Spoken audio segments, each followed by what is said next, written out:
exactly what I want every time I walk into a room. I want slow rock music. Oh, we got this again? Let's see, okay. Let's see if I can sing myself.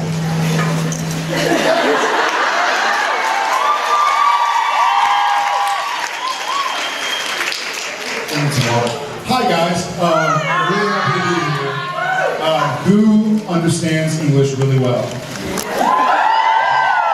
Sorry, I speak English very poorly. For those who already know it as a second or third or fourth or fifth language, my apologies in advance. I speak a lot of gibberish. Otherwise, welcome. We love you guys. Without further ado... Good morning, everybody. Yeah, good morning. Still for 35 minutos. Is that gibberish? That was English. All right, let's go ahead and start over here with my fellow Polak. Hi. First of all, it's great to see you both this year, really. And my question is to both of you, because you are playing your characters, or you have been playing your characters for 9 years already. And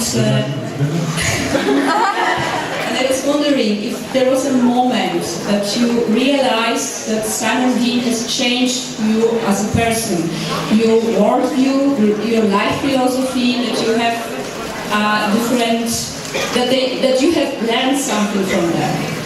I'll start.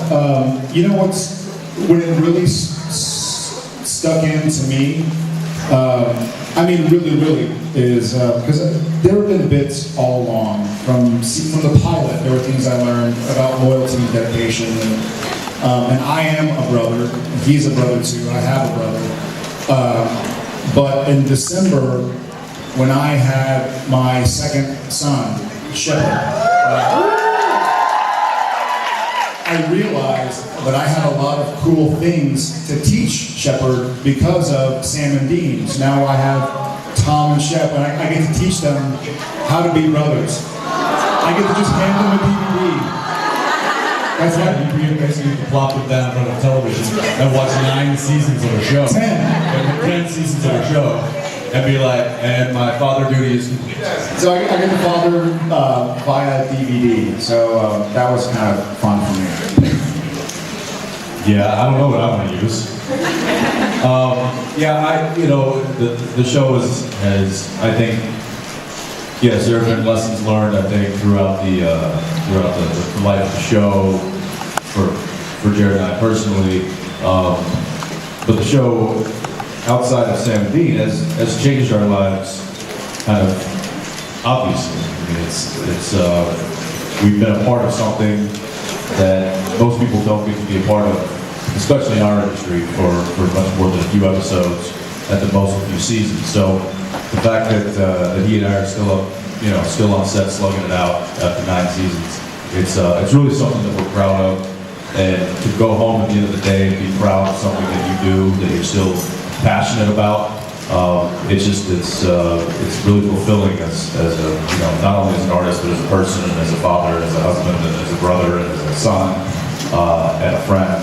So it's been a really nice gift that we've been able to have and to also share with you for a long time. Thanks, guys. And we are proud of you as well. Thank you. Thank you. Hi. Hey guys, I just want to know if you can do a little scene for us with Jared play Dean and Jensen play Sam, like a Freaky Friday thing, because I just dream of an episode with Sam is talking of Dean, and the body of Sam. It would be so hilarious.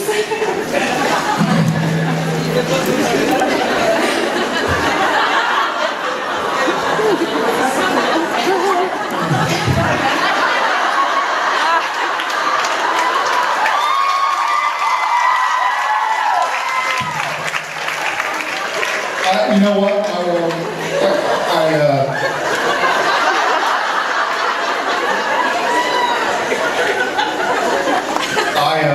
I've learned, unfortunately,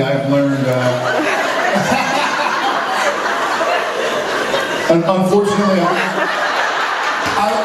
I I would love to, but I have realized that no one plays Dean like Jensen, so I'll leave it to him.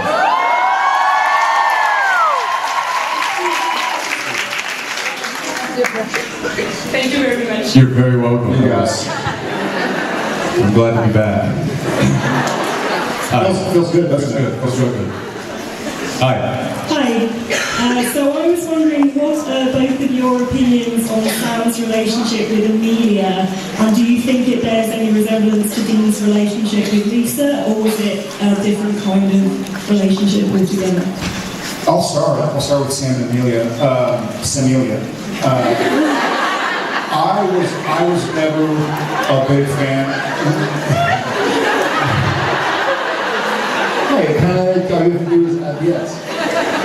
I was never a big fan of it. So would it be Disa? Disa.